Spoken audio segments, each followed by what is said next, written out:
So there is another topic I would like to discuss, very briefly touch upon before we move to questions from the audience. Dik, and maybe you can join us now as well. So various studies among institutional investors show that, everyone is looking to increase their investments into alternative assets, for well-known reasons, search for yield, etc., etc.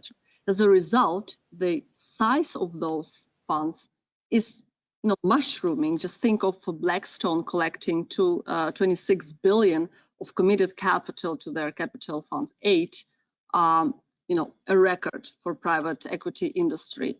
So what are the implications of this trend? Is this going to result in disappointing returns at some point? And generally, Dik, what are the broader trends you see with clients allocating to private equity?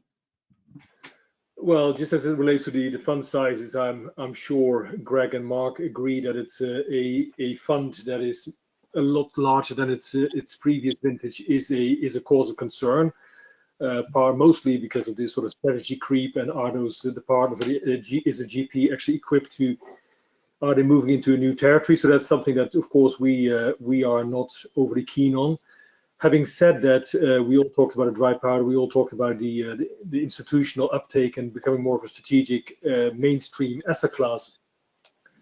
It does mean that there is just more money going into the asset class. There's also an element for the newer entrants, let's say sovereign wealth funds in developing countries, who they write very large tickets where they cannot be more than X percentage of a fund. Secondly, they take comfort out of let's say, buying IBM, i.e. going with some of the big guys.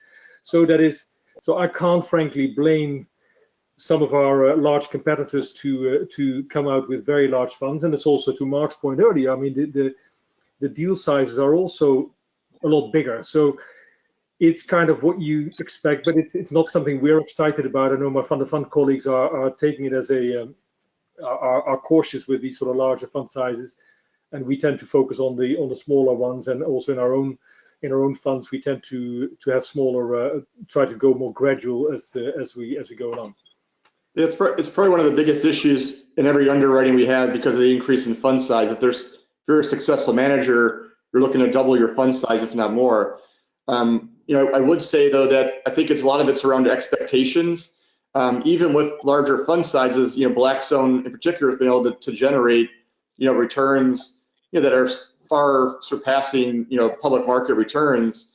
So I think if you're expecting these $25 billion funds return 30% IRR, or 3 times your money, you're probably mistaken. That's your own fault. But if you're expecting to get kind of low to mid-teen returns, 12 to 15% net returns, and that's in your asset class, that's what you're looking for, then you probably will be happy with what Blackstone will provide you as an investor.